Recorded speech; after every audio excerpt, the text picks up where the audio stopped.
ನಿಮ್ಗೆ ಗೇಜ್ ಬಗ್ಗೆ ಪೂರ್ತಿ ಮಾಹಿತಿ ಹೇಳಕ್ ಆಗ್ಲಿಲ್ಲ, ಅದಕ್ಕೆ ಇನ್ನೊಂದು ವಿಡಿಯೋ ಮಾಡ್ತಾ ಇದೀನಿ. ಈ ವಿಡಿಯೋ ಬಗ್ಗೆನು ಹೆಂಗ್ ಹೇಳಿದೆ ಗೇಜ್ ಇಂದ ಅದೇ ಮಾಹಿತಿ ಇದು. ನಿಮ್ಗೆ ನನ್ನ ಎಲ್ಲರೂ ಶೇರ್ ಮಾಡಿ, ಸಬ್ಸ್ಕ್ರೈಬ್ ಮಾಡಿ, ಕಮೆಂಟ್ ಮಾಡಿ, ಪ್ರತಿಯೊಬ್ಬರಿಗೂ ಹಿಂಗೆ ಸಪೋರ್ಟ್ ಮಾಡ್ತಾ ಹೋಗ್ತಾ ಇರಿ. ಪ್ರತಿಯೊಬ್ರು ನಾನು ಏನಪ್ಪ ಹೇಳ್ತೀನಿ ಅಂದ್ರೆ, ಈಗ ನಿಮ್ಗೆ ಮೊದಲನೇ ಬಾರಿಗೆ ಗೇಜ್ ಮಾಡೋರು ಎಷ್ಟು ದುಡ್ಡು ಬೀಳುತ್ತೆ, ಇದು ಎಷ್ಟು ವೆಚ್ಚ ಆಗುತ್ತೆ, ಎಷ್ಟು ಕೆಜಿ ಬರುತ್ತೆ ತೂಕ, ಅದನ್ನ ಹೇಳ್ತೀನಿ ನಾನು. ಇದು 7 ಅಡಿ, 7 3 21 ಅಡಿ, 21 ಅಡಿ, ಅದಕ್ಕೆ 42 ಅಡಿ, 42 ಅಡಿ, ಒಂದು 6 ಅಡಿ ಆ ಕಡೆಗೆ ಒಂದು ಈ ಕಡೆಗೆ ಒಂದು ಬರುತ್ತೆ. 42 ಅಡಿ, 48 ಅಡಿ ಉದ್ದ ಬರುತ್ತೆ ಈ ಪೈಪು 13 ಕೆಜಿ ಇರುತ್ತೆ. ಈ ಪೈಪ್ ನೀವು ಕಬ್ಬಣದ ಅಂಗಡಿ ಕೇಳಿದ್ರೆ, ಸ್ಕ್ವೈರ್ ಕೇಳಿದ್ರೆ ಕಬ್ಬಣ ಕೊಡ್ತಾರೆ. ಎಷ್ಟೋ 20 ಅಡಿ ಉದ್ದ ಬರುತ್ತೆ. 20 ಅಡಿ ಉದ್ದನೇ ಲೆಕ್ಕ ಹಾಕಿ, 20 ಅಡಿ ಉದ್ದ ನಿಮ್ಗೆ 60 ಅಡಿ, 3ರಿಂದ 4 ಲೆಂತ್ ಕಬ್ಬಣ ತಾಳುತ್ತೆ ಅಷ್ಟೇ. ನಿಮ್ 40 ಅಡಿ. ಆಮೇಲೆ ಈ ಗೇಟ್ ಒಂದು 15, ಇದು ಸಿಂಪಲ್ ಆಗಿ ಮಾಡಿದ ಗೇಟ. ಇದ್ರಲ್ಲೇ ಗೇಟ್ನು ಮಾಡ್ಬೋದು, ಏನ್ ತೊಂದರೆ ಇಲ್ಲ. ಅದರಿಂದ ಇದ್ರಲ್ಲೇ ಗೇಟ್ ಮಾಡ್ಸಿದ್ರೆ ತುಂಬಾ ಉತ್ತಮ. ನಿಮಗೆ ತೆಗಿಯಕ್ಕೆ ಅಲ್ಲಿ ಹಾಕಕ್ಕೆ ಅಲ್ಲಿ ತುಂಬಾ ಈಸಿ ಆಗುತ್ತೆ. ಆಮೇಲೆ ಮುರಿಯಕ್ಕೆ ಅವಕಾಶ ಆಗಲ್ಲ. ಇದ್ರಲ್ಲೇ ಗೇಟ್ನು ಮಾಡಿಸಿ ಎಲ್ಲ ಟೋಟಲ್ ನಿಮ್ಗೆ ಒಂದು 60 ಕೆಜಿ ಬೀಳ್ಬೋದು. ಇವಾಗಿನ ರೈಟ್ ಅಲ್ಲಿ ಎಷ್ಟಾಗುತ್ತೆ ಅಂತ ಲೆಕ್ಕ ಹಾಕೊಳ್ಳಿ. 60 ಕೆಜಿ ದುಡ್ಡು ಎಷ್ಟಾಯ್ತು? 60 ಕೆಜಿ ಇಂಟು 50 ರೂಪಾಯಿ ಹೊಡೀರಿ, ಅಲ್ಲೇ ಬರುತ್ತೆ ನಿಮ್ಗೆ. 60 ಕೆಜಿ ಇಂಟು 50 ಹೊಡೆದ್ರೆ ಅಲ್ಲಿಗೆ ಎಷ್ಟಾಗುತ್ತೆ? 60 ಕೆಜಿ ಇಂಟು 50 ಅಂದ್ರಲ್ಲಿಗೆ 35,000 ರೂಪಾಯಿ. ನಿಮ್ಗೊಂದು 4,000 ರೂಪಾಯಿಲಿ ಇದಾಗುತ್ತೆ. ನೀವು 20ರಿಂದ 30,000 ಖರ್ಚು ಮಾಡಿ ತರ್ಸೋ ಅವಶ್ಯಕತೆನೇ ಇಲ್ಲ. ಒಂದ್ 4,000 ರೂಪಾಯಿ, ಒಂದು ನೀವು ಕರೆಕ್ಟಾಗಿ 4ರಿಂದ 5,000 ರೂಪಾಯಿಗೆ ಒಂದ್ ಗೇಜ್ ಮಾಡಿಸ್ಬೋದು. 1,000 ರೂಪಾಯಿ ನಿಮ್ ಆರ್ಡರ್ನಿ ಕೊಡಿ, 6,000 ರೂಪಾಯಿ ತಾಳಿ. 6,000 ರೂಪಾಯಿ ಒಂದು ಗೇಜ್ ರೆಡಿ ಆಗುತ್ತೆ. 5,000 ಅನ್ಕೊಳ್ಳಿ, 5ರಿಂದ 6,000 ರೂಪಾಯಿ ಒಂದು ಗೇಜ್ ರೆಡಿ ಆಗುತ್ತೆ ನಿಮ್ಗೆ. 20,000 30,000 ಅಂತಾರೆ ಗೇಜ್ ನ. ಅವೆಲ್ಲ ತಂದು ಮಾಡಕ್ ಹೋಗ್ಬೇಡಿ. ಫಸ್ಟ್ ಈ ತರ ಮಾಡಿ, ನೀವು ಸಕ್ಸಸ್ ಆದ್ರೆ ನೀವ್ ಅನ್ಕೊಂಡಿದ್ದ ಗೇಜ್ ನ ತರಿಸಿ, ನಿಮ್ಗೆ ಪ್ರೀತಿ ಆಗಂತ ಗೇಜ್ ನ ತರಿಸಿ. ಆಗ ತುಂಬಾ ಕ್ವಾಲಿಟಿ ತರಿಸಿ. ಯಾಕೆಂದ್ರೆ ಆಗ ದುಡ್ಡಿರುತ್ತೆ, ನಿಮ್ ಒಂದಿ ದುಡ್ಡೇ ಇರುತ್ತೆ, ಒಂದಿ ದುಡ್ಡಲ್ಲೇ ದುಡ್ಡಿರ್ತೀರಾ. ಆಗ ಎಷ್ಟೇ ಕ್ವಾಲಿಟಿ ಅಲ್ಲಿ ಎಷ್ಟೇ ನೀವು ಖರ್ಚು ಮಾಡಿದ್ರೆ ನಿಮಗೆ ಲೆಕ್ಕಕ್ಕೆ ಬರಲ್ಲ. ಆಯ್ತಾ? ಗೇಜು ಇಷ್ಟ ಆಗುತ್ತೆ, ಗೇಜಿನ ದುಡ್ಡು. ಆಮೇಲೆ ಬನ್ನಿ, ಇದು ಗ್ಯಾಪ್ ಇಡ್ತು ನಿಮ್ಗೆ. ಇಲ್ಲೊಂದಿ ಗೂಡ್ ಮಾಡಿರ್ತೀರಾ, ಇದು ಗ್ಯಾಪು. ನಿಮ್ಗೆ ಎಷ್ಟ್ ಬೇಕು ಅಷ್ಟು ಬಿಟ್ಕೊಳ್ಳಿ. ವೇಸ್ಟೇಜ್ ಆಗು ಜಾಸ್ತಿ ಬಿಡ್ಬೇಡಿ, ಕಮ್ಮಿನೂ ಬಿಡ್ಬೇಡಿ. ಕಮ್ಮಿ ಬಿಟ್ರೆ ನಿಮ್ಗೆ ಈ ಕಂಬಿ ಏನಿದೆ ಮರಿ ಹಿಂಗೆ ಮನಿಕಳಕ್ಕೆ ಅವು ಕಾಲಿಗೆ ಹೊಡಿತವೆ. ತೊಳಿಬೇಕಾರಲ್ಲಿ ಮಾಡ್ಬೇಕಾರಲ್ಲಿ ನಿಮ್ಗೆ ಮಿನಿಮಮ್ 2 ಅಡಿಯಿಂದ 2.5 ಅಡಿ ಇಲ್ಲ 3 ಅಡಿನೇ ಅಗ್ಲ ಬಿಡ್ಕೊಳ್ಳಿ, ಏನ್ ತೊಂದ್ರೆ ಇಲ್ಲ.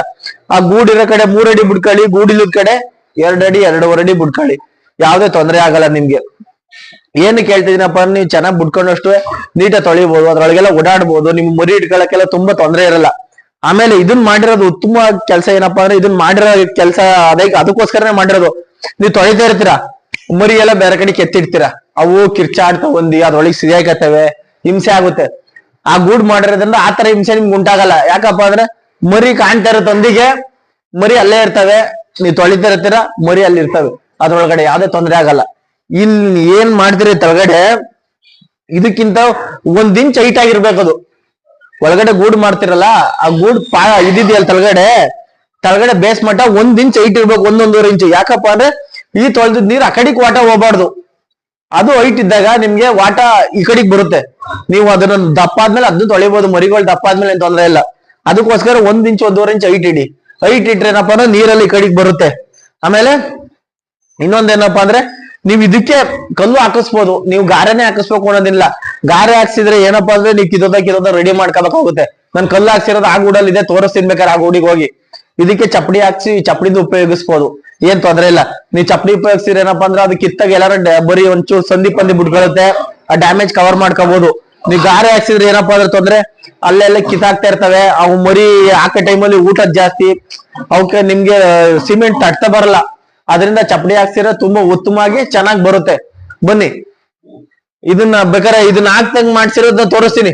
ಇದು ನೀವು ಈ ಜಾಲ್ರಿ ಹಾಕ್ಸಿದಿರಲ್ಲ, ಜಾಲ್ರಿ ಹಾಕ್ಸಿರೋದು ಮತ್ತೆ ಈ ಬಗ್ಸಿರೋದು ಎಲ್ಲಾನು ಈ ಬಗ್ಗಿಸ್ದಂಗೆ ರಿಸ್ಕ್ ಆಗುತ್ತೆ ಸರ್, ಕಾಲ್ ಹೊಡಿಯುತ್ತೆ ಏನಾರು. ಇದು ಕಾಲ್ ಹೊಡಿದಂಗ್ ಮಾಡಕ್ಕೆ ತೋರಿಸ್ತೀನಿ ನೋಡಿ. ಇಲ್ಲಿ ಮಾಡ್ಸಿದೀನಿ, ಇದನ್ನ ಗಂಡು ಕೂಡಾಕಕ್ಕೆ ಇದೇ ಗೇಜ್ ಮಾಡ್ಸಿದ್ರೆ ಸಾಕು. ನೀವು ಏನ್ ಅವಶ್ಯಕತೆ ಇಲ್ಲ 1 2 3 4 5 ನೋಡಿ, ಈ ತರ ಮಾಡ್ಸಿದ್ರೆ ಸಾಕು. ಏನಪ್ಪಾ ಅಂದ್ರೆ ಅಲ್ಲಿ ಮಾಮೂಲಿ ಜಾಲ್ರಿ ಹಾಕ್ಸ್ಕೊಳ್ಳಿ. ಈ ಗಂಡು ಕೂಡಾಕದಲ್ವಾ, ಅದಕ್ಕೆ ನಾನು ಜಾಲ್ರಿ ಮಾಡ್ಸಿಲ್ಲ. ಇದನ್ನ ಈ ತರ ಹಾಕೊಂಡ್ರೆ ನೀವು ಆ ತರ ಹಿಂಗ್ ಬಗ್ಸೋ ಅವಶ್ಯಕತೆನೇ ಇರಲ್ಲ. ಯಾಕೆಂದ್ರೆ ಮರಿ ಇಲ್ಲಿ ಹೊರಗಡೆಗೆ ಬರುತ್ತೆ. ಅದ್ ಮನೆ ಕಂಡಾಗ ಏನ್ ತೊಂದ್ರೆ ಆಗಲ್ಲ. ಅದು ಹಿಂಗ್ ಒತ್ಕೊಂಡ್ ಮನೆ ಕಳುತ್ತೆ, ಮರಿ ಹೊರಗಡೆಗೆ ಬರುತ್ತೆ. ದಪ್ಪ ಆದ್ಮೇಲೆ ನಿಮ್ಗೆ ಏನ್ ಒತ್ಕೊಳ್ಳಲ್ಲ, ಮರಿ ತಪ್ಪಿಸ್ಕೊಂಡು ಹೋಯ್ತವೆ. ಆ ದಪ್ಪ ಆಗ ಗಂಟ ಮರಿ ಒತ್ಕೊಳ್ದಂಗ ಹೊರಗಡೆಗೆ ಬರುತ್ತೆ. ಆಮೇಲೆ ನೀವು ತೊಟ್ಟಿನ ನೀಟಾಗಿ ಮಾಡ್ಕೊಳ್ಳಿ, ಏನ್ ತೊಂದ್ರೆ ಆಗಲ್ಲ. ಆಮೇಲೆ ಹೈಟ್ ಕಮ್ಮಿ ಮಾಡಬೇಡಿ, ಹೈಟ್ ಜಾಸ್ತಿ ಮಾಡಿ. ನೋಡಿ ಈಗ ಅಂದಿಗೆ ಈ ಮರಿ ಇದು ನೋಡಿ ಎಲ್ಲ ಒಳಗಡೆಯಿಂದ ಬರ್ತಾ ಇದಾವೆ ಮರಿಗಳು, ಬಂದು ಹಾಲು ಕುಡಿತಾವೆ. ಈಗ ಹಾಲು ಕುಡಿದ ತಕ್ಷಣ ಒಳಗೆ ಹೋಯ್ತವೆ. ಈ ಮರಿಗೂ ಈಟ್ ಬೇಕಾಗುತ್ತೆ ಕೋಲ್ಡ್ ಟೈಮಲ್ಲಿ, ಅದಕ್ಕೋಸ್ಕರ ಅದನ್ನ ಇದಾಕ್ಸಿರೋದು ವೈರ. ಆ ವೈರನ ಅಲ್ಲಿ ಬಿಟ್ರೆ ನಾನು ಹೇಳಿದ್ನಲ್ಲ, ಆ ಬೇಸ್ ಮಟ್ಟ 1 ಇಂಚ್ ಹೈಟ್ ಇರ್ಬೇಕು. ನೀವ್ ಈ ಗೂಡ್ ಮಾಡ್ತಿರಲ್ಲ, ಈ ಗೂಡ್ಗಿಂತ 1 ಇಂಚ್ ಬೇಸ್ ಮಟ್ಟ ಹೈಟ್ ಇರ್ಬೇಕು. ಆ ಬೇಸ್ ಮಟ್ಟ ಹೈಟ್ ಇದ್ರೆ ಸರಿಯಾಗುತ್ತೆ. ನೋಡಿ ಅದ್ ಹಾಲು ಕುಡಿಸ್ತೈತೆ, ಮತ್ತೆ ಹಾಲು ಕುಡಿದ್ಮೇಲೆ ಮರಿ ಒಳಗೆ ಹೋಗಿ ಮನಿಕತ್ತೆ, ಯಾವ್ದೇ ತೊಂದ್ರೆ ಆಗಲ್ಲ. ನೀವು ಈ ಗೂಡನ್ನ ಮರಿ ಗೂಡನ್ನ ಮಾಡಿದ್ರಿ ಅಂದ್ರೆ ನಿಮ್ಗೆ ಇವು ಕಮ್ಮಿ ಬೇಕಾಗುತ್ತೆ. ಈ ಗೇಜ್ ಗೂಡು ಯಾಕಪ್ಪ ಕಮ್ಮಿ ಬೇಕಾಗುತ್ತೆ ಅಂದ್ರೆ, ಒಂದ್ 10 ರಿಂದ 15 ದಿವಸ. ಇದು ಒಂದ್ 15 ದಿವಸ 10 ದಿವಸದ ಮರಿ. ಇದು 10 ದಿವಸ ಇದ್ರಲ್ಲಿ ಇದ್ರೆ ಪಟರ್ ಅಂತ ಮತ್ತೆ ಇದಕ್ಕೆ ಶಿಫ್ಟ್ ಮಾಡ್ಕೋಬಹುದು ನೀವು. ಈ ಗೇಜ್ ಗೂಡ್ ಕಮ್ಮಿ ತಗೊಳುತ್ತೆ, ಇದು ಗೇಜ್ ಜಾಸ್ತಿ ಖರ್ಚು ಮಾಡೋ ಅವಶ್ಯಕತೆ ಇಲ್ಲ. ಇದೊಂದು 5 ಗೇಜ್ ಇಟ್ಕೊಂಡ್ರೆ ಸಾಕು. 5 ಗೇಜ್ ಇಟ್ಕೊಂಡ್ರೆ ನೀವು ಕಮ್ಮಿ ಅಂದ್ರೆ ಒಂದ್ 25 ರಿಂದ 30 ಹಂದಿ ಮೇಂಟೈನ್ ಮಾಡ್ಬೋದು. ಅದಕ್ಕೋಸ್ಕರ ನೀವು ಈ ತರ ಗೂಡ್ಗಳು ಮಾಡ್ಕೊಬಿಟ್ರೆ ಸಾಕು. ಅದನ್ನ ಒಂದು 10 ದಿವಸ ಇಡಿ, 10 ದಿವಸ ಇಟ್ಟು ಇದು ಶಿಫ್ಟ್ ಮಾಡ್ಕೊಳ್ಳಿ. ಶಿಫ್ಟ್ ಮಾಡ್ಕೊಂಡ ತಕ್ಷಣ ನಿಮ್ಗೆ ಇಲ್ಲಿ ಮೇವ್ ತಿನ್ನಕಾರ ಹಾಕ್ಬೋದು, ಏನ್ ಕಾರ ಆಗ್ಬೋದು, ಆಗುತ್ತೆ. ಅದಕ್ಕೆ ಅದ್ರ ಒಳಗಡೆ ಹೋಗಿ ತಿಳ್ಸ್ಕೊಡ್ತೀನಿ ಬನ್ನಿ. ನಿಮ್ ಗೇಜ್ ಒಳಗಡೆ ಹೋಗಿ, ಗೇಜ್ ಒಳಗಡೆ ಬನ್ನಿ, ಏನೇನ್ ಮಾಡ್ಬೋದು ಅಂತ ನಾನು ನಿಮ್ಗೆ ಹೇಳ್ತೀನಿ. ಈಗ 10 ದಿವಸದ ಮರಿ ಅಲ್ಲಿಂದ ಇಲ್ಲಿ ಚೇಂಜ್ ಮಾಡ್ತೀರಪ್ಪ.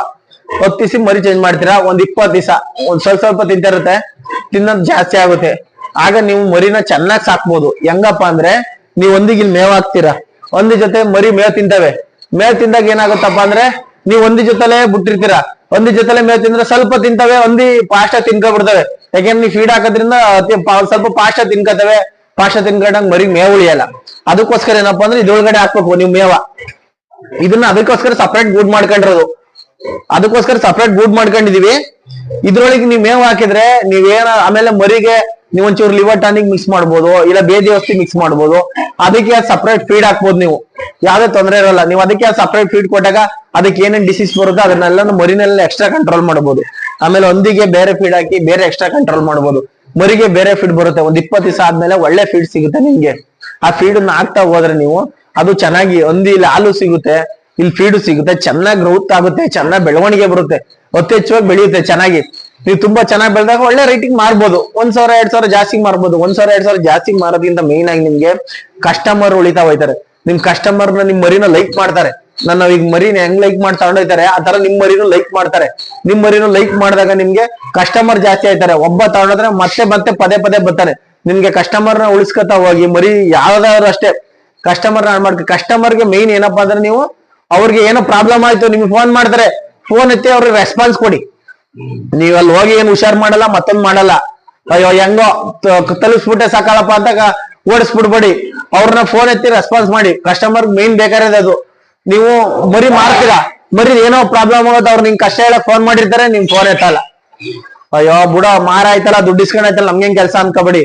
ನೀವು ಎಷ್ಟು ಚೆನ್ನಾಗಿ ಅವ್ರಿಗೆ ನೀವು ಫೋನ್ ಮಾಡಿದಾಗ ಎತ್ತಿ ರೆಸ್ಪಾನ್ಸ್ ಮಾಡ್ತೀರಾ, ನೆಕ್ಸ್ಟ್ ಸತಿ ನಿಮ್ಗಿಂತ ಗ್ಯಾರಂಟಿ ಬರ್ತಾರೆ ಅವ್ರು. ಏನ್ ಮರಿಗೆ ಏನೋ ಒಂಚೂರು ಪ್ರಾಬ್ಲಮ್ ಆದ್ರೂ ಪರವಾಗಿಲ್ಲ, ಏನಾಗಿರಲ್ಲ. ಪ್ರಾಬ್ಲಮ್ ಆಗಿರ್ತವೆ, ಇನ್ನೊಂದಾಗಿರ್ತವೆ. ಪ್ರತಿ ಒಂದ್ ಮರಿಲಿ ಅಲ್ಲಿ ತಗೊಂಡೋದಾಗ ಅವ್ರ ಗೂಡೆ ಒಂಥರ ಇರುತ್ತೆ. ಅವ್ರ ಗೂಡೆ ಏನೋ ಒಂದ್ ಕಾಯಿಲೆ ಇದ್ದು ಏನೋ ವಾಶ್ ಔಟ್ ಆಗಿರುತ್ತೆ, ಆಗ ತಗೊಂಡಾಗ ಹಾಕಿರ್ತಾರೆ, ಸಣ್ಣ ಪುಟ್ಟ ಪ್ರಾಬ್ಲಮ್ ಬರುತ್ತೆ. ನೀವ್ ಎತ್ತಿ ಫೋನ್ ರೆಸ್ಪಾನ್ಸ್ ಮಾಡಿ, ಆಗ ನಿಮ್ಗೆ ಕಸ್ಟಮರ್ ಮತ್ತೆ ರಿಕವರ್ ಆಯ್ತಾರೆ. ಈಗ ಗೂಡಿನ ತಿಳಿಸ್ಕೊಟ್ಟಿದೀನಿ. ಆಗ ನೀವು ಗಬ್ಬ ಇರೋಂದಿದ್ದು ಸಾಕ ಗೂಡ್ ಬಗ್ಗೆ ತಿಳಿಸ್ಕೊಟ್ಟಿದ್ದೆ. ಈಗ ಮರಿ ಹೆಂಗೆ ಇಟ್ಕೋಬೇಕು, ಆ ಮರಿ ಹೆಂಗೆ ಇಟ್ಕೋಬೇಕು ತಿಳಿಸ್ಕೊಟ್ಟಿದೀನಿ. ಆಮೇಲೆ ನಿಮ್ಗೆ ಇನ್ನೊಂದ್ ದಿವಸ ಇದು ಸ್ವಚ್ಛತೆ ಹೆಂಗ್ ಮಾಡ್ಬೇಕು, ಯಾವಾಗ ಸ್ವಚ್ಛತೆ ಮಾಡ್ಬೇಕು, ಯಾವಾಗ ಸ್ಯಾನಿಟೈಸರ್ ಮಾಡ್ಬೇಕು, ಎಲ್ಲಾನು ತಿಳಿಸ್ಕೊಡ್ತಾ ಹೋಯ್ತೀನಿ. ನನ್ನ ಸಬ್ಸ್ಕ್ರೈಬ್ ಮಾಡಿ, ಶೇರ್ ಮಾಡಿ, ಕಮೆಂಟ್ ಮಾಡಿ. ನಿಮ್ಗೆ ನೀವು ಸಪೋರ್ಟ್ ಮಾಡ್ತಾ ಹೋಯ್ತೀರಿ. ಎಲ್ಲರಿಗೂ ನನ್ನ ನಮಸ್ಕಾರ.